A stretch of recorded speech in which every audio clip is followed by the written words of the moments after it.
Bienvenidos a esta unidad del módulo de entornos de desarrollo dedicada al lenguaje unificado de modelado, en la cual trataremos de dar una breve introducción al paradigma orientado a objetos. En esta unidad veremos una breve introducción, como ya he dicho, a dicho paradigma, veremos en qué consiste, veremos los elementos constitutivos de la programación orientada a objetos y, por último, veremos cómo se aborda un diseño orientado a objetos con el lenguaje unificado de modelado. Bien, como vimos en el tema 1, a la hora de realizar un desarrollo software hemos de pasar pues una serie de etapas o fases que son lo que denominamos en su momento el ciclo de vida. Las primeras fases o la primera fase de un desarrollo consiste en la fase de análisis. En esta fase de análisis, nosotros, a partir de una serie de requisitos que obtenemos de manera textual del cliente, lo que tenemos que hacer es obtener un modelo del sistema a partir de dichos requisitos. El objetivo de obtener dicho modelo es tener dichos requisitos plasmados de manera que no exista ambigüedad ni subjetividad posible para el establecimiento del desarrollo. A la hora de realizar dicho modelo, se tienen muchas opciones para realizarlo. Algunas muy conocidas son, por ejemplo, MERIS y Métrica. Nosotros, para realizar nuestros modelos, utilizaremos el paradigma de programación orientada a objetos y, en concreto, utilizaremos el lenguaje unificado de modelado. Bien, en el diseño orientado a objetos se concibe el universo del problema como un grupo de objetos que interactúan entre sí. Un objeto vendría a ser un conjunto formado por una serie de datos o atributos que tienen una interrelación entre sí y la funcionalidad encargada de gestionar esos datos. Tal y como vemos en la imagen, se concibe el universo del problema como una serie de objetos que tienen datos y funcionalidad, y dichos objetos interactúan entre sí. Vamos a ver un posible ejemplo de diseño orientado a objetos. Ya os digo, muy simplificado, porque el objetivo de esta primera unidad es simplemente dar una introducción a lo que es la metodología. Tenemos un enunciado que podría ser unos requisitos textuales en los cuales nos indican que un banco tiene una serie de clientes de los que se desea saber nombre y dirección. Cada cliente puede tener cuentas identificadas por un número de las que se desea conocer el saldo, y de cada cuenta se desea asimismo conocer movimientos que tiene y, en concreto, la fecha en que se han producido y el importe. Bien, lo primero que deberíamos tener en cuenta es saber qué información es necesario conocer en el sistema y, a partir de esa información, identificar cada uno de los posibles objetos que vamos a tener. Nos dice el enunciado que hemos de conocer nombre y dirección de clientes, que asimismo tenemos que conocer número y saldo de cuentas, y que por último tenemos que conocer fecha e importe de movimientos. Con lo cual, un esquema básico de este diseño orientado a objetos vendría constituido por una clase cliente o un objeto cliente, el cual tendría nombre y dirección. Relacionado con ese objeto cliente tendríamos un objeto cuenta, del cual tendríamos el número y el saldo. Y por último, asociado a dicha cuenta, tendríamos un objeto movimiento, del que deberíamos conocer la fecha y el importe.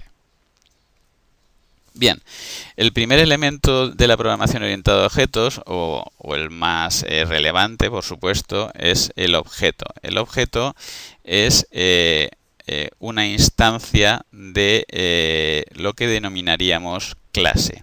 ¿Y qué es la clase? La clase es la estructura de datos genérica que agrupa los datos y la funcionalidad que está interrelacionada entre sí.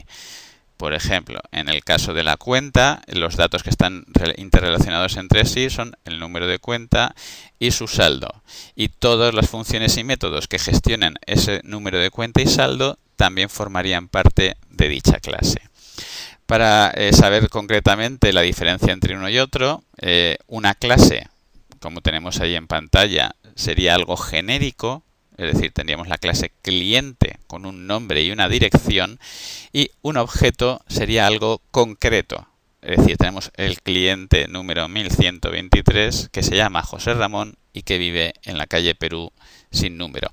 A este proceso le denominamos instanciación. Es decir, un objeto lo consideramos una instancia de una clase. Bien. Hemos visto en la definición del diseño orientado a objetos o del paradigma orientado a objetos que el universo del problema se concibe como una serie de objetos que interactúan entre sí. La forma de interactuar entre los objetos es a través de mensajes. ¿Y en qué consiste un mensaje? Pues un mensaje consiste en la invocación de un método de un objeto. Un método, ya hemos visto, que es una operación que se puede realizar sobre una clase. Es decir, está constituido por la funcionalidad que ofrece dicha clase. Con lo cual, si nosotros queremos realizar un mensaje sobre un objeto concreto, por ejemplo sobre el objeto cuenta, en el cual tenemos un método saldo, tendremos que tener en primer lugar un objeto concreto, no podemos tener una clase, y invocar un método de ese objeto concreto. Aquí tenemos el objeto mi cuenta, que es del tipo cuenta, y estamos invocando al método saldo. Bien, en la diapositiva anterior hemos visto mensajes y funcionalidad que puede ofrecer una clase.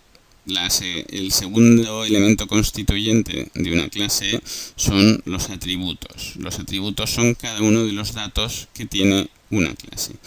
Ese tipo de datos puede ser datos estáticos, es decir, datos que no van a cambiar durante la vida del objeto, o datos cambiantes, que van a cambiar durante la vida del objeto.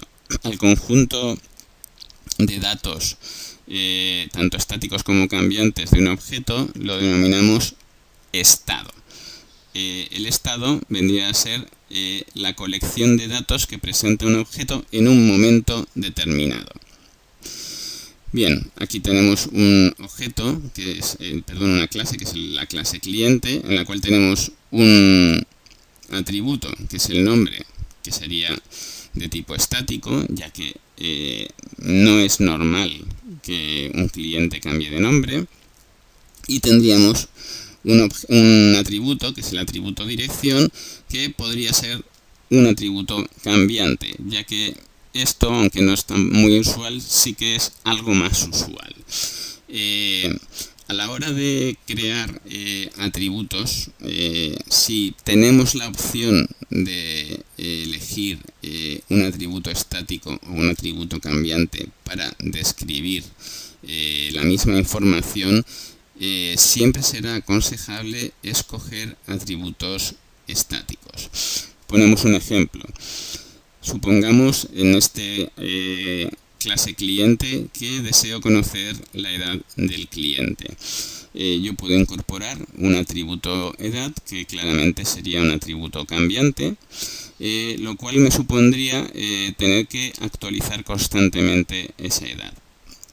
Mi segunda opción sería incorporar un atributo fecha de nacimiento, que es de tipo estático, y complementar ese atributo estático con un método, es decir, con una funcionalidad que me obtenga la edad a partir de la fecha de nacimiento y del día de hoy.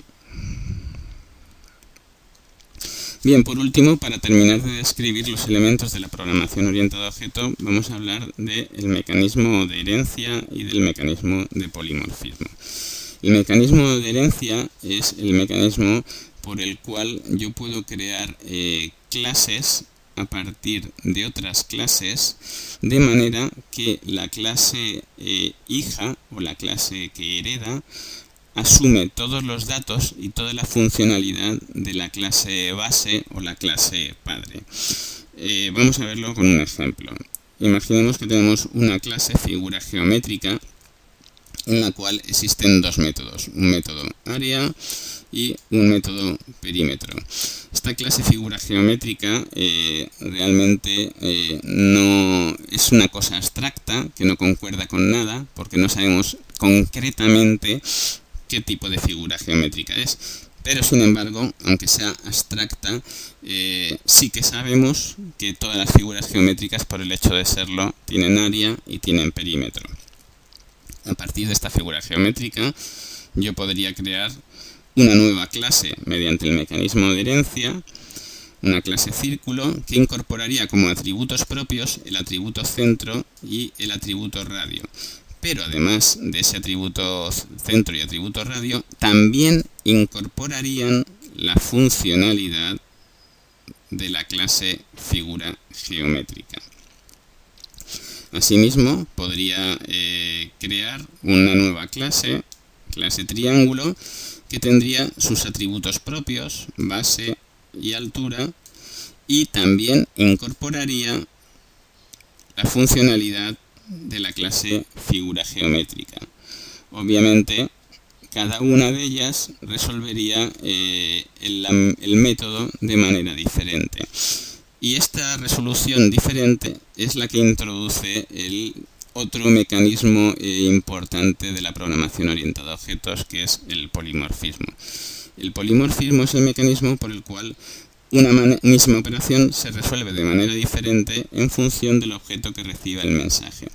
Este mecanismo lo podemos ver de manera evidente con el mismo ejemplo que hemos visto anteriormente. Imaginemos que nuestra clase triángulo resuelve el método área devolviendo la base por la altura partido de 2, y que la clase círculo resuelve el área devolviendo pi por r cuadrado.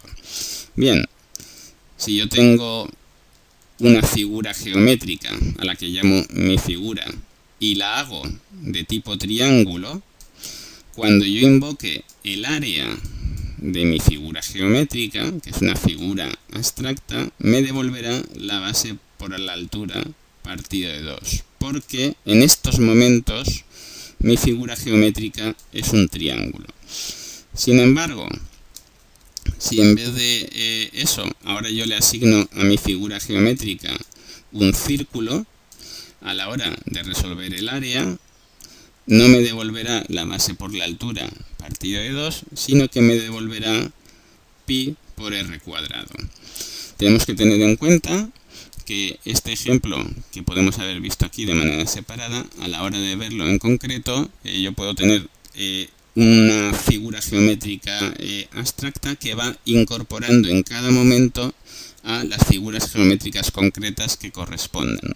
Con lo cual, el mecanismo de polimorfismo irá desencadenándose continuamente.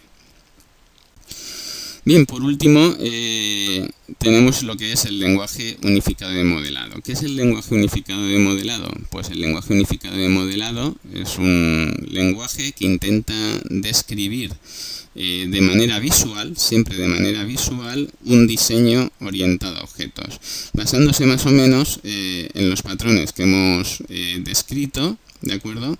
Pero con una notación propia.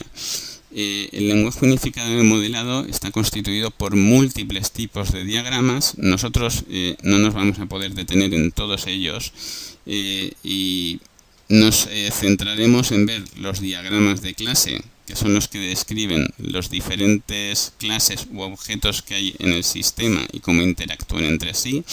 Estos diagramas de clase, aparte, nos indicarán qué atributos tiene cada clase y qué funcionalidad tiene cada clase. Veremos también diagramas de casos de uso, diagramas de secuencia y diagramas de colaboración. Estos tres tipos de diagramas lo que nos indicarán será la funcionalidad que tiene el sistema. Es decir, una vez hemos visto la parte estática constituida por las clases, veremos cómo tienen que interactuar esas clases entre sí.